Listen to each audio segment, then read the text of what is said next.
Hi, Suzanne. Oh, well, how are you?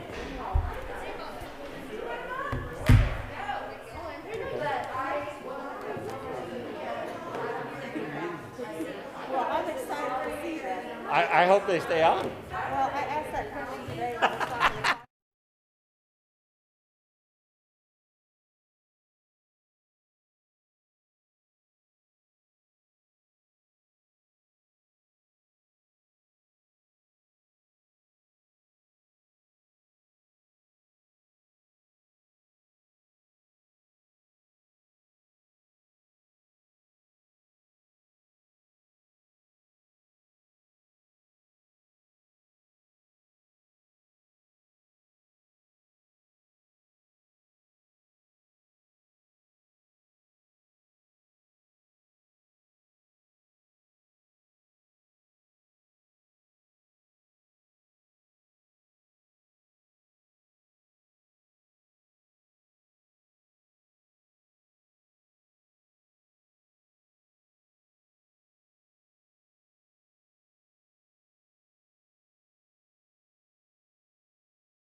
Good evening.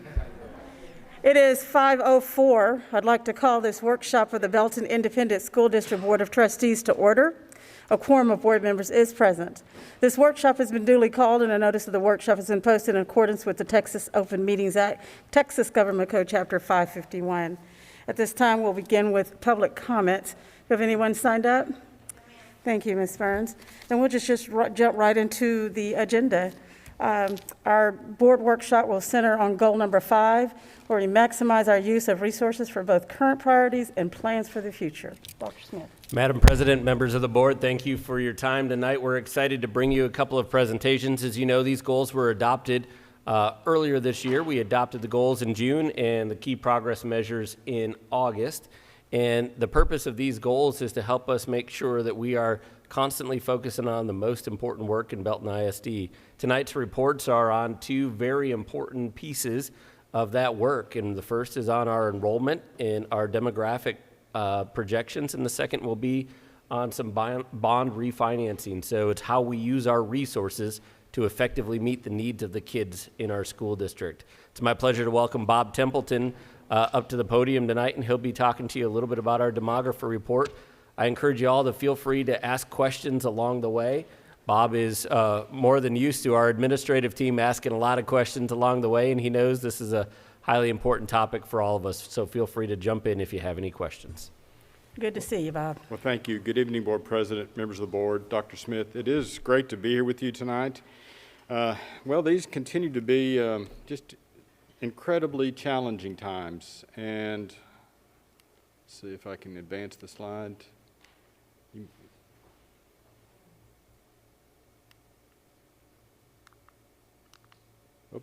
Okay, there we go. Well, no doubt the COVID pandemic is continuing to have a very significant impact on the economy. In fact, you can see from the line graph that we literally had 10 years of very strong enrollment growth. I wasn't quite ready for it to, okay.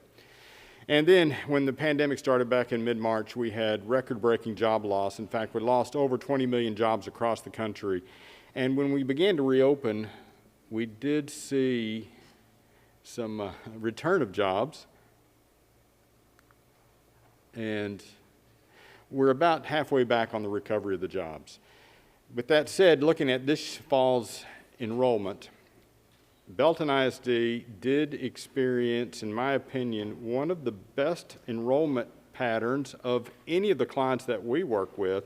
We work with about 80 school districts across the state of Texas, and your enrollment came in literally within about 5 students from what we forecasted. And I mean, all of our clients, with the exception of 2, saw significant drops in enrollment. In fact, their enrollment was down significantly from the forecasted number, and in many cases was down from the previous year's enrollment. But in your case, you had very strong enrollment growth. We did see a little bit of drop at pre-K, so your pre-K numbers were down what we forecasted, but your kindergarten and first numbers were actually real close to what we forecasted, which almost leads me to believe that you would have exceeded our forecast this year by probably a pretty significant number, because those numbers at pre-K or kindergarten and first and second, I believe, are here, because I do think you do have some families that are opting not to enroll because of the COVID pandemic. So with that said, you can see, here's just to give you a comparison of the districts in the greater Central Texas area, and these are our clients that we work with, and a majority, all of them except for 2, were more than 2% off of their enrollment. Now, you're right in that 0 to 2% range. You can see you're that yellow district in the far north of this slide, but all of our Austin clients, their enrollments are down anywhere from 3 to 6%. And a majority of that is because of the virtual enrollment that most of those school districts started the school year virtually, and many of them are still virtual. I think that's played into it. I think the success of your approach to opening school, the good communication, the things that you did really paid off because your enrollment was so strong. Next slide. Now, the unemployment rates did peak at about 13%, But we did see some pretty significant improvement in the unemployment rates. They're still in that 6.5% range and 6 to 7%. We do expect that it's going to get significantly better over the next 3 months. I think in the next month or two, it's not going to move much because we're seeing some resurgence in COVID cases. And so the unemployment rate's going to trickle up and down a little bit. But we are seeing some good news in some local job announcements. The HEB Distribution Center is expanding. We've also had the Langfield Lumber expanding, relocating to this area. So overall, there is some positive job news that we are seeing in the region. Next slide. Now, the housing market has been the outlier to what's going on with the economy. This, if you would have asked me 6 months ago, what's going to happen with the housing market when we have record-breaking job loss, high unemployment rates, and the reality is the housing market has actually on pace to have its best year in the last 15 years. And the housing market has just really surged. The new housing has been very strong. We're seeing record-breaking new housing. Existing home sales are a little bit constrained because there was some fear for existing homeowners to list their homes for sale. So we did see a tightening of supply of existing homes. That actually kind of helped the new home market because of that shortage of supply. But all in all, we're seeing very strong housing activity in the Belton School District. The values also unchanged. We did not see a drop in values for new homes nor existing homes, so your overall property values still very strong. The average price for a new home in Belton ISD is over $240,000, so it's continuing to move up just a little bit. Now here's our housing forecast. We're forecasting that you're going to continue to do anywhere from 800 to 900 new homes per year for the next 3 to 5 years. So that's up a little bit from what we saw this year, but we do not see any slowdown coming from new housing activity. Now part of this is, I think, tied to the work remotely. So working remotely is allowing for families to make the decision to go ahead and move to some different areas. So school districts that are desirable become even more desirable because now they don't have to, some of the families won't be trying to commute into Austin, commute into Waco. They'll be working remotely. Just as an example, our firm, our company, the global company, has 36 offices across the country. Within a year and a half, that'll be cut down to 12. So our 360 employees across the country, 80% of them are going to be working remotely permanently. And those are the kind of trends that are happening in industry and business. So we are seeing this movement to remote work, which then makes those quality areas even more attractive. Now here's the map of your school district. These are your current elementary attendance zones. Those green shaded areas are the active subdivisions. You have 39 actively building subdivisions. The yellow are the futures. Those are developments that are in the planning stages that are likely going through their due diligence process with the city. And we've got about 16 future subdivisions that account for about 2,500 lots. So there's plenty of development activity to keep that 800 to 900 homes a year for the foreseeable future. The pipeline is pretty well set for that to continue to happen. Now some of the highlights. You've got the Grove at Lakewood Ranch, 600 total lots, about 125 vacant development lots. They're building about 20 to 30 homes per year in the Grove at Lakewood Ranch. That current yield is 0.59 students per house. The price range starts at 170 and goes up to about 300,000. We've got Westfield, which is about 1,015 total lots. There's about 201 vacant development lots. They're building about 60 homes per year. That price range starts at 120 and goes up to 185.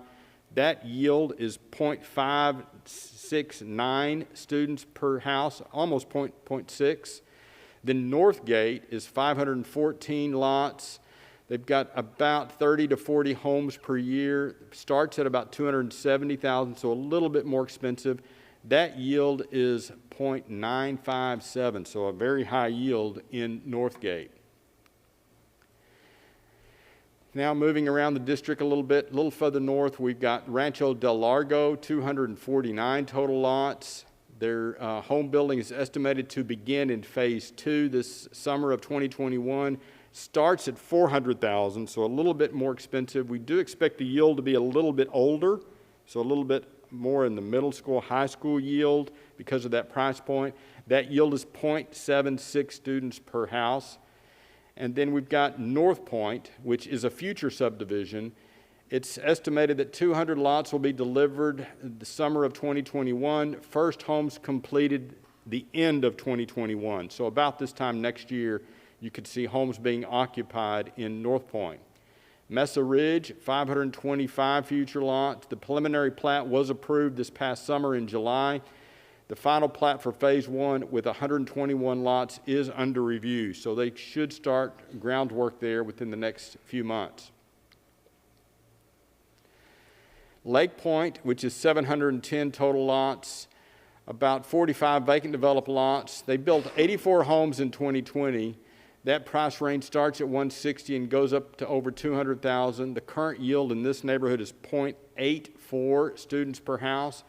And then just to the south there, which is basically an extension of Lake Point, is Lake Point Terrace, 636 lots, 201 vacant developed lots. The home building is estimated to begin in phase 2 with 126 lots toward the end of 2020. So they should be starting those homes anytime now. That price range starts at $210,000.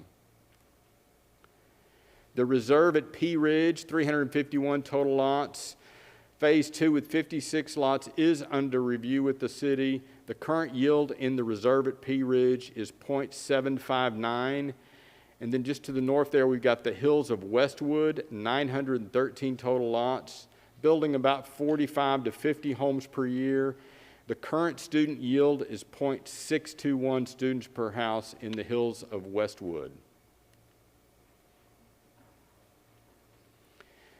In the Sparta Elementary Zone, Dawson Ridge, 142 future lots. The home building is scheduled to begin, should have began this past September.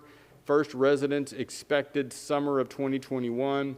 And then we've got Circle C Ranch Estates, 80 lots, 54 vacant developed lots. First home sales are underway. That price point starts at about $345,000. Of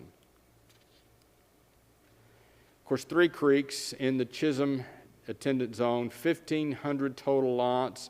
They're building about 100 homes per year to 150 homes per year, and they are delivering additional lots. So phase 8 should be delivered this summer, and that current yield in the Three Creeks is 0.675. And then Hubbard Branch, which is 500 future lots, 177 vacant developed lots. So they are selling lots. So pre-lot sales are underway.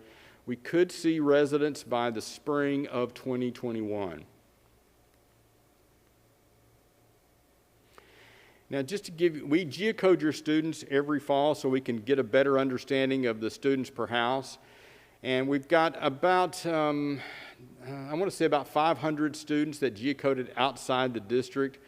And there's about 50% of your students that reside within the city limits of Temple, and about 37.5% of your students reside in the city limits of 4,717 students, or 37.5%, reside within the district, but within the city limits of Temple, and about 28.5% reside within the city limits of Belton, and about 5.6% reside in the city of Morgan's Point Resort. Now, the single-family yield is staying right around, this is the average across the entire district, is about 0.6 students per house. Of course, you can remember from some of those slides, you've got some neighborhoods that are yielding close to 1, and some that are yielding a little bit less than 0.6, but the average across the district is 0.6. Now, for our clients that we work with, the average is usually around 0.5, so you're actually averaging a little higher than what we see from most of our clients. The multifamily yield is dropping just a little bit. That's because some of the newer multifamily that's coming online is more lifestyle, a little more expensive. Now, we are seeing, because of COVID, some move out of multifamily. Because of the sheltering in place for that extended period of time, it kind of makes working from an apartment and being sheltered in an apartment somewhat challenging. So we are seeing those drop across all of our clients. Now, this is just to give you some spot examples of the yields by your most active subdivisions. Those red ones, which you can see, are up in the Tarver, the Pirtle Elementary Zone, a couple in Lake Point and High Point. Those red neighborhoods are yielding greater than 0.75 students per house. The orange are yielding between 0.5 and 0.75, and the yellow are yielding between 0.25 and 0.5. So real quickly, board, just context on that one. Those red yields are high. I think Bob would tell you based on his work in other districts around the state. So when we see that concentration of students that are coming out of those particular subdivisions and you see what schools those are impacting, that's a really high yield. I can tell you based in a former district, we didn't see yields this high. So we have a lot of kids moving into a lot of subdivisions, particularly in that north part of our school district right there. Yes, and that's the beauty of doing a geocode every year. So every year we can measure and see how the yields change over time. But I think it just speaks to the quality of the school district. So a lot of families do make the decision on buying a house based on the school district.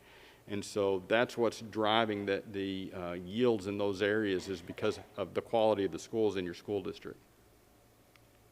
The price point's also good too. Now, 250 that still feels like a lot to me, but in the scheme of Austin housing and in the scheme of Dallas, Fort Worth, Houston, 250 is a great price point for new housing. The average price for a new home in Prosper ISD, $400,000. And so there's a really good value for the home and the quality of the schools, the city. It just is a real attractiveness for those young families with kids. Now, here's a look at the multifamily. Those multifamily are those, look at those red areas. Those red ones are yielding greater than 0.6.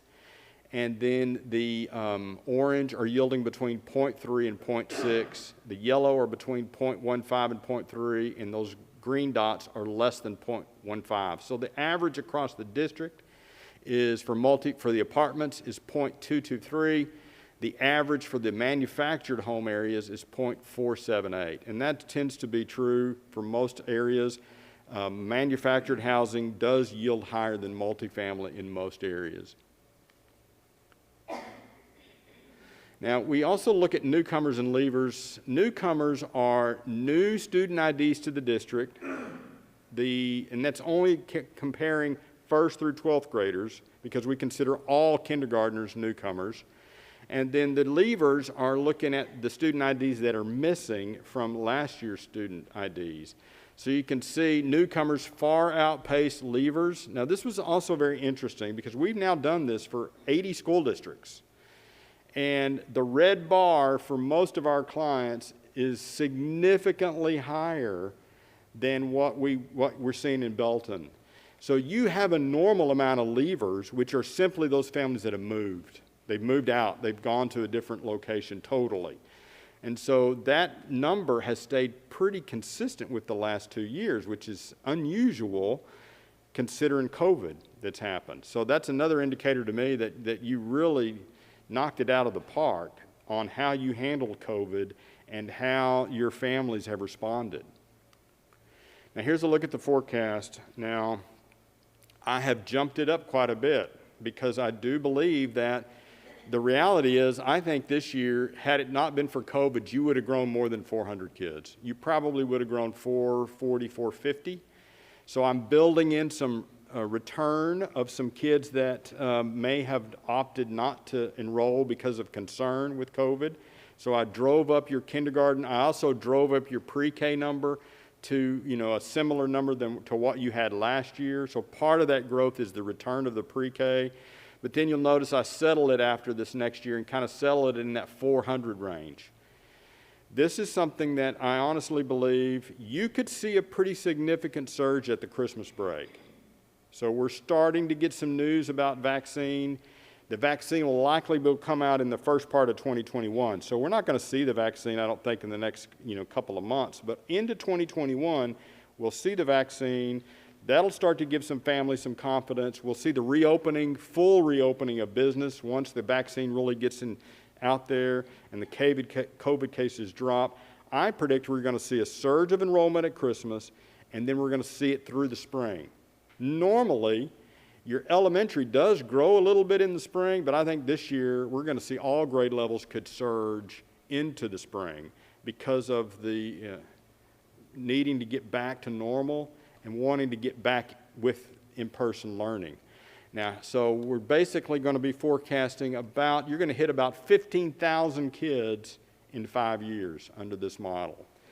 Now, at the campus level, you can see it's Chisholm Trail and it's Tarver. So those two elementary schools will be exceeding capacity in 2 years. And the reality is Chisholm Trail is likely going to be exceeding about 1,000 kids by 2024. Now, Leon Heights is an older, smaller school. You can see it's not getting significantly above the capacity number too much, but that's just because it really didn't have a big capacity. But then your next area is Sparta. Sparta will likely be exceeding its capacity in 2026 or 2027. But all in all, we're going to be exceeding 7,000 kids of elementary students by 2025. At the secondary level, we're in pretty good shape at the middle schools, but we've got North Belton Middle School, which will exceed 1,000 students by 2026. Your two high schools, you'll notice that Belton High School will get close to 2,000 kids in either 2026 or 2027, and Lake Belton High School gets to about 2,000 students in about 2023. So it's going to catch up and pass Belton High School in a couple of years. I'll summarize and answer some questions. Belton ISD is one of the few school districts to experience positive annual growth during the pandemic. New home sales in Belton ISD have more than doubled in the last 10 years. The district has more than 2,100 lots available to build on and more than 2,500 futures planned in various stages of development. The district is expected to add more than 2,370 students in the next 5 years and more than 4,480 students in the next 10 years. I apologize for the trouble with the PowerPoint. I think I've got an auto transition on that PowerPoint that I've got to make sure and get removed, but I apologize for that. Well, thank you for that report. That's just good, positive news. That's amazing. Our team has never, I can't find the right word. It's not giddy, but it's anxious. It is a little exciting in a different way because we are having a historical event that's never happened. Usually when enrollments go up or go down, it's because of a regional effect, because of either like a hurricane or a major job announcement or something along those lines, which is regional. This is across the country, but it has caused a global loss of enrollment. When we get the enrollment numbers for TEA for this past snapshot, my prediction is the state's enrollment is going to be down 165,000 kids. That's how many kids across the state are not in public schools. Arizona has already announced they can't find 50,000. Other states are announcing very similar numbers. And the surge is at homeschool. We know without a fact that the surge is, they're not going into the charters, they're not going into surrounding districts because we would know that. And so it's a gap year for pre-K, kindergarten, and first. Now, I am very eager to find out how this is going to play out because I do think a majority of that's going to come back. They're going to come back. And districts like Belton, you're not seeing much slip. So therefore, you're really in a much better planning spot than what a lot of our other clients are faced with. Because I'm trying to predict that 4 to 5%, how much of that's going to come back. And in some of those districts, the outlook is not quite as positive as it is here in Belton. I've got two Go right ahead, Mr. Chairman. questions, Bob. You've been doing this a long time, so you've seen the transition from election years. You know, I'm in construction, and I've always see a little dip before elections, people just nervous about change. So, and you've been around for the changing of the guard between economic philosophies. So have y'all tried to factor in, based on the platform that's been presented to us, maybe the interest rates could climb to where this could slow down significantly over the next couple of years rather than gain at the rate that you're talking about? I do think there is some uncertainty with the election, no doubt. Now, there's going to be some positives on that as well. You know, the positives could come in terms of more funding for pre-K, more funding for public education. So I think there's going to be some positives in that regard. But yes, we are going to be really interested to see what happens with the economy when this thing turns and we get well into the new administration's policies. But a lifting of the interest rates is a very likely possibility just because of they've been so low. And so the lifting of the interest rate, what does that do? It affects the affordability of the housing. So then luckily you're already in a pretty good spot there versus areas where the housing price is much higher. If the interest rate goes up, then it lessens what young families can afford, and it can price them out of being able to buy a new home. So because of our mean, where we're at in the middle, we're still going to be in that wheelhouse? I think you are, because your average price is at $246. Yeah. But if you go down the road to Austin, that price is $300,000. And so if the interest rate does lift a little bit, I think it's still not going to affect the families that are trying to buy in Belton. And then my second point, you know, we did the redrawing of all the lines. I guess we started that process 3 years ago. And one of our main of the 5 criteria was we wanted 5 years is what we were hoping to gain from that. Yes. So looking at the numbers and looking at the situation we've already got at Chisholm Trail and Three Creeks, combine that with 2 campuses that were built in the 50s and 60s on that side of town in elementary, and then looking at the growth at Northgate and then what's still not even really on the board yet, those other 2,500 houses, are you anticipating in the next 2 years a need for 2 elementary schools possibly to keep up? I do think that 2 elementary, the problem is Tarver and Chisholm aren't close enough together that one site would easily solve those problems. So that is going to be a real challenge. And that's kind of the challenge we had with the last bond planning as well, was the growth was, you know, so far removed that it's hard to cascade and change. You'd have to change so many boundaries to try to solve that problem with one elementary school that I think it would be a very painful process. So the growth long term would dictate 2 elementary schools. So when I look at the 10-year outlook, then yes, 2 elementary schools would be a great solution for that opportunity. I don't have to call it a challenge. It's 2 elementary schools will likely be needed. And are you saying that within the 10 years, or is that something we need to be looking at in the next 2 years I don't. for a bond in 2 years? I think that it's not. When I said 10 years, the reality is you're going to need those probably within the next 5 years. Yeah. So when you look at the middle school numbers and you see one of them's going to get there way before the rest of them and how we're pretty low, we could conceivably go back and redraw the lines to help out and not have to have a 5th middle school quite as early. And I know that believe me, I've been through it once already. The redrawing the lines is a very sensitive thing.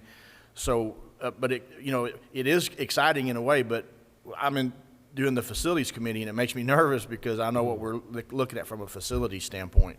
So I was just getting your opinion on, what you're thinking elementary school wise, because that's definitely on the forefront right now. Because we already had to add 4 portables at Chisholm this last go-around. Yes. I'd like to look at all options when we're talking about attendance zone planning and about facility planning. Now, what I do not like to recommend is if we adjust boundaries and it's a Band-Aid, then it's not worth the political capital that you expend to do that. Now, some fast growth districts don't have a choice, and they have to use portables, and they have to do some creative ways because they have limits on debt. But ideally, if you can make some adjustments and they'll last more than 5 years, then they're worth considering. I can't see an easy solution because those older campuses have such a small, and they're in between, they're physically in between where your growth is. So you can't push anything to those campuses, even when you look, but you look on the forecast and you go, wow, there's only 280 kids there. But that's because that's all they can hold. Yeah, and that's the challenge is if you build another elementary south, you're basically just taking those two populations and you're going to be 100 short of the capacity if you did an 800 elementary. So you're not gaining much from, well, and then you'll be 100 over at Chisholm Trail. So really it's a wash by building a new school south.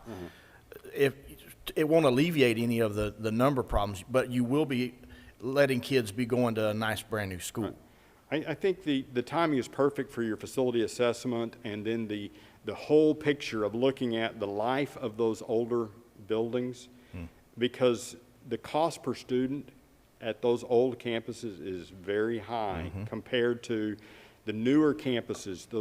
So then all that can be worked out with the facility assessment, and then we can take a look at the long-term demographics and really lay out a 5 and 10 year facility plan. Great question. Bob, could you go back to the elementary slide real quick? Right there, if you would.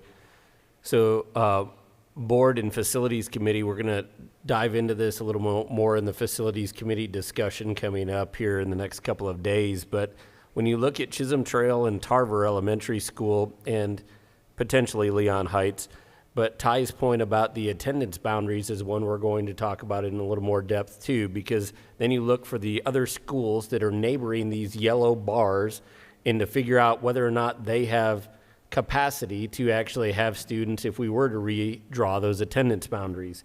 In this case, we would have to take a look at things like High Point Elementary School right next to Tarver Elementary School up there, and to see would a tweak in an attendance boundary actually help us out to alleviate some of that high growth at Tarver Elementary School. Chances are it might not, and Bob can tell us that as we go through some of this process and work with them, because as you drive through the Tarver neighborhood, you see those neighborhoods are all popping up right around Tarver Elementary School. I mean, they're right next door on these areas. I drove through one just the other day, and Bob mentioned it. I think it was called Terrace something there, and I think he said there was about 15 active houses there, and I went through the other day thinking it looks like they're getting ready to build a whole lot more really fast. So I think these are the types of questions that our facilities committee is really going to have to wrestle with. And on the flip side, the approach that we took at Chisholm Trail were to add a couple of portables, and what's our tolerance for doing that? Because portables are not ideal academic situations for our kids or for our community. And so we have to be able to wrestle with those three approaches: adding more schools, redrawing attendance boundaries, or adding more actual classrooms to the property itself. So we're looking forward to good discussions in that facilities committee coming up, and thankful for that facilities assessment as well, because I think your point, Bob, is really well taken. The knowing and understanding the life of some of our other facilities plays into this conversation too. Good deal. Any other questions or comments? Yes, Mr. Floor. Yeah, I mean, to just piggyback off all of that, right? I mean, I was crunching some numbers, and it's almost like a three-way between Tarver, Pirtle, and High Point, right? You have to start looking at that, and that starts getting really ugly. And so it's like 24, 25, 26, you almost have to have one, and then you almost have to have another one in like 27, 28 in order to make this work. So when we look at the yield, the student density, I think when we were doing the attendance boundaries, it was about a 50-50 split, sort of north of the river, south of the river, right? It doesn't look like that on this density slide. So when I look at that slide and then the one on the active yield, student yield by active subdivision, it looks like the heavier growth is actually coming north. Is that what you're seeing? Yes, And it so is. that's where we should expect to see. Okay, all right. I just want to make sure I'm reading all that right. You've got, the Three Creeks, which is Right. But then Oh, you've yeah, that's got a big one. 5 that are very active around Tarver. You know, so there's just more subdivisions that are building in that Tarver, Pirtle, High Point area. Yeah. So roll forward 2 slides, maybe? I don't know what slide number that is. That one. Yeah. Yes. So that's the one, right? So if you squint at that and you look at sort of north versus south, it looks like at least the higher colors are on the north side. Yes. Okay. So one thing we need to look at too when we look at the elementary school capacity is that Beck's capacity, right? So we're losing, right? I mean, that kind of inflates our numbers a little bit, right? Because the 628 capacity, but we're not using much of that, right? So that's kind of a hole that we need to look out for. And then when I was looking at the high school numbers, it looked like New Tech is really saving our bacon. I mean, honestly, I mean, without the 500 capacity at New Tech, we start to get into trouble in the 28, 29, 30 kind of time frame. So that was interesting to see. Although when I look at the demographics, right, I mean, the capacity is 500. But we have the ability to control the number of students there, right? And so there are some things here where we're getting up to like 546, 531. I'm not sure we'd want to let it go that high, right? I don't know where those kids would go. So that was just another thing that jumped out. But yeah, interesting. Mm-hmm. So thank you very much. You're welcome. I think, and I think- Chris, I think one point on yours on like new tech capacity and things, one of the things that, again, one of the whys behind us going forward and doing this journey of a graduate document and talking about what we want for our schools for the future is to help talk about situations just like that. Yeah. I applaud the board and former administrators for building a new high school, addressing growth and opening a second middle school this year. I know those were tough decisions, but we needed them. And you can see those efforts are paying off for us in our secondary schools. But as we move forward into the future, having a conversation on whether or not we want a third comprehensive high school or maybe smaller, more intimate options like New Tech available for kids. Those are the types of things that a community has to have discussions about 10 years in advance to do that planning for high school type configurations. And so I applaud our board in getting that second high school up. And I think while it seems a long way away now, when you start to take a look in 2030, we're going to be at 17,000 students, according to our projections right now. And it could be more than that, could be less than that. But we have a lot of work to do over the next couple of years to help set that direction for what the school district might need for the future. And I think that's where the challenge to me is looking at facilities is, yeah, that Tarver area and the High Point area and you see the growth and you see what's coming down the pipe, that other 2,500 that really isn't on the board yet. But you see south, Three Creeks and then Hubbard, and then some of those are going to increase. And the one that's right behind Chisholm Trail, I don't know the name of that neighborhood, but it's pretty close to being, I think, done. It should be pretty close. But just the desire, the community, we have to wrestle with, do we want to keep building brand new $20-something million elementaries? Where do we want to put those? And I have a desire personally to get the Miller Heights and the Southwest kids into a new campus. So like I said, it's going to be a trade-off number-wise down south. Mm-hmm. You're not really helping yourself by building a new school, but you're helping those families with a beautiful new facility. But we're growing so fast north. That's where the challenge is going to be. Because of what Chris is saying, the numbers you see up north, but there's also that equitability that we need to keep between the north and the south of our district. Well, yeah, because when I squint at it, like I almost feel like you need 2 south and 1 north, right? You need a brand spanking new one south. Yes. You need another one that consolidates In the middle. those 2 campuses, Yes. right? And then you need one up north, right? So That's the wish absolutely. list. But how do we get there Yeah. and get with Jennifer's team to see what's going to fall off in 2 years, what we're going to have room for, some of those kind of things, and then we knew the last time we did the lines, we knew that in about 15 years, whoever's on the board at that time, they're going to have a tough decision to make about number 3, high school. We know based on numbers. Lots of great discussion. Anything else? Go ahead, Mr. Alcosa. Bob, can you go back to the slide where you have the percentages on the right-hand side, like 5%, I think, next year? Yes, that slide there. let's see, 2021, 22, you got 5.2%, and then it starts to drop down to 20, 30, 31 to 2.4%. What's the basis for the opinion that those numbers are going to continually start to go down? Well, the reason the percentage is dropping is because the overall number is getting so big.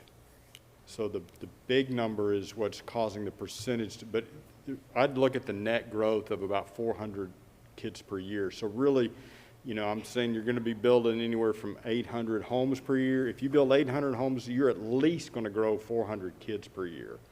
And so that's, but the percentage dropping, and pretty much all fast growth districts experience that drop in the percentage of growth as the whole number gets bigger than the rate of growth. It's not the rate of growth, the percentage changes. But simple, and our formula is much more complicated than this, but bottom line is if you build 800 homes a year, you're going to grow at least 400 kids a year. And so then, and it may be a little more than that. Yeah, that's right. I walk a fine line between not over forecasting, because then the business office is unhappy, versus, so we do, you know, that's the beauty of us looking at it, you know, in the fall and in the spring, is if we see changes in the housing market, then we're going to make an adjustment. I'm just saying right now, we could be making an adjustment based on what happens with the interest rates, what happens, okay. Now, we had a never-before drop in jobs. Now, we're also going to see a never-before jump in jobs once we fully open up the economy. And so I think there is going to be some real positive momentum that could help spur 2021. If people ask me when I think is this thing going to tank or slow, it's 2022 or 2023, quite honestly, in my opinion. So I don't see anything slowing it down right now because there's too much momentum already in the housing market and what's already going on right now. Mr. Flores, I see you have another comment. Actually, they're saying now the new one's a K recovery. So it's, yeah. Yeah. So one of the other things we need to look at is like from 2020, 2021 down to the 3031. That's a 40% increase, right? And so one of the challenges we're going to have too is, what does the environment look like? Like, what is the atmosphere of the school district? And that's where, you know, I'll try not to steal any Emmanuel's thunder, but like the journey of the graduate thing, I think is going to help us a lot. Like, how do we maintain the small community feel, right, that's in the school district today, you know, when we're 40% bigger? And so that's a whole nother challenge, and hopefully we're getting ready to walk into how we're going to solve that. Good deal. Lots of great conversations. Any other comments or questions? Well, thank you, Bob. Appreciate you as always. Always a pleasure. Sounds like there's continued growth, brings more kiddos. We're just excited. Thank you. You're welcome. All righty, our next item was going to be our bond funding report. Yeah, we're going to invite Jennifer Ritter to come on up and talk us through. Again, we focus on goal 5. We talk about the maximizing the use of resources in our system to meet the needs of our students. And I'm proud to let Jennifer talk a little bit about some of the things that we're excited to report to you based on your actions and the actions of our CFO, Jennifer Land. We've made some progress in saving some money. So, Awesome. Jennifer. Welcome back, Ms. Jennifer. Well, thank y'all. It's good to be back.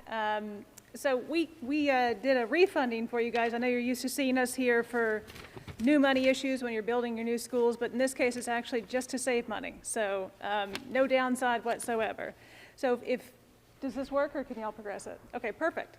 So the timetable here is that on August 17th, you all approved a delegation order, which essentially meant that based on market volatility, the legislature will allow you to delegate the authority to pricing to, in this case, the superintendent and the assistant superintendent for finance, so that we don't have to come back and price on a board meeting date.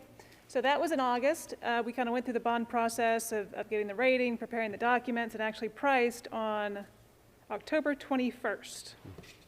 So assuming no hiccups, which certainly we don't expect that we'll have, we'll be closing this Thursday on the issue. And the reason that we didn't bring this to you before is that these bonds become currently callable in February 15th of next year. So there's a 90-day rule from the IRS that we can't refund these prior to 90 days in advance of that call date. So we actually timed this at 89 days. So we did it as quickly as we possibly could to lock in these interest rates. So can y'all progress? So we had to go through the bond rating process. Your superintendent got, I think, sort of thrown in on that one, obviously in conjunction with Ms. Land, and we're able to go back to the rating agencies, in this case Standard & Poor's, and affirm your AA minus bond rating. So obviously they did a great job. We're extremely helpful. You can imagine that in times like this, when the economy is not doing great nationally, that the rating agencies might be a bit concerned. They might be looking to downgrade. In this case, obviously hanging on to the AA minus is certainly a positive and a credit to you all. So the factors that they put in on the AA minus are your very diverse and growing tax base. It's obviously readily available and easy to see. Your very strong fund balance. So again, having that large fund balance is always helpful when it comes to the bond rating process and the bond sale itself. Very good financial management policies and practices, so kudos to you all.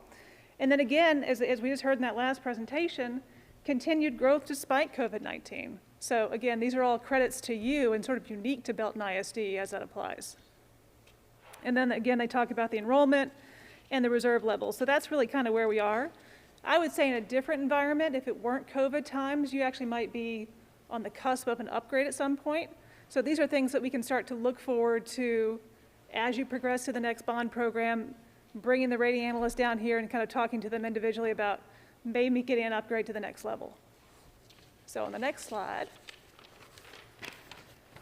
So again, I mentioned this is a refunding for savings. The 2011 and the 2012 bonds had interest rates between 3 and 3.4%. Again, they become callable in February of next year.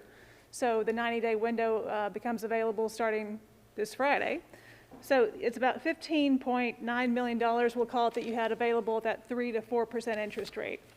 There on the next page, I always show this graph to people, and it probably looks a little strange, but what it is the 10-year history of the municipal bond index. We're on the far right-hand side of the page. The green line there is the tax exempt, or the GO. That's the one that we're looking at as opposed to the revenue in blue. That bottom line there in green shows you can just visually look at it and see that interest rates have obviously come down pretty significantly over 10 years, and pretty significantly as well since the beginning of about a year ago. We did have a little spike there in April when COVID first hit. Nobody knew it was going to happen. We had no permanent school fund guarantee bonds sold in the month of April in the state of Texas, which was the first.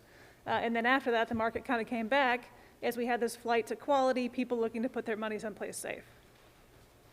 So what that means for you all, on the next page here, I mentioned that we were refunding bonds that had an interest rate between 3% and 4%. So it almost looks like a typo to me. If we look at the header there, it says debt service savings based on the final interest rate of 0.873%. So it's almost ridiculous to say that we took bonds that were paying 3 to 4% and replaced them with a bond that's paying 0.873%. But that's where the savings are coming from, and that's what the market looks like and why we were rushing to get to market. So what that means for you by replacing that higher rate with this low rate below 1%, which is, I think, a historic low, quite frankly, for Belton ISD. The savings will be there on the right-hand column, $1,864,000 and change. On an average annual basis, about $230,000. So if you were to plug that in on your current tax values of about $4.3 billion, it's about a half a penny in savings just from this refunding alone. So congratulations, obviously good work. On the next page there, the sources and uses. We're just showing you that, I mentioned that we were refunding $15.885 million in bonds, but we're only selling $13.61 million. That's always a little bit confusing. The market likes to price in something they call a premium, where they give you money up front above and beyond what they're actually buying, because they think that interest rates will be higher in the future, and they want to protect the secondary market trading value of those bonds. But I just want to point out to you, under uses of funds, the deposit to the current refunding, $16,164,000. That includes the $15.885 of principal that I mentioned that was callable, plus roughly $280,000 of interest. So all of those bonds will be going away on February 15th. So it was interesting to hear the presentation. Oh, last page, I'm sorry, there's one more. So when we kind of showed you the preliminary numbers that kept getting better and better, which is always the direction that we want to go, and we don't, you know, we don't try and sort of make it look better by being worse in the beginning and then coming out better. But the numbers that you had, obviously, that Ms. Land presented in August were savings of 1.7 million, and then we came in obviously at 1.864. So you jumped from roughly 10.2% of percentage present value savings to 11.2%. So quite an improvement there. Obviously, the market was good. We wanted to get it done before the election, just given uncertainty surrounding what might happen with the election. Interest rates have been somewhat stable since the election, so it's not terrible. But until probably we have everything worked out in January, we don't know what's going to happen. So I'm glad that we got it done and saved this money for you guys. Thank you. Yeah. These are always nice presentations to give. There's hard ones, and then there are these. So,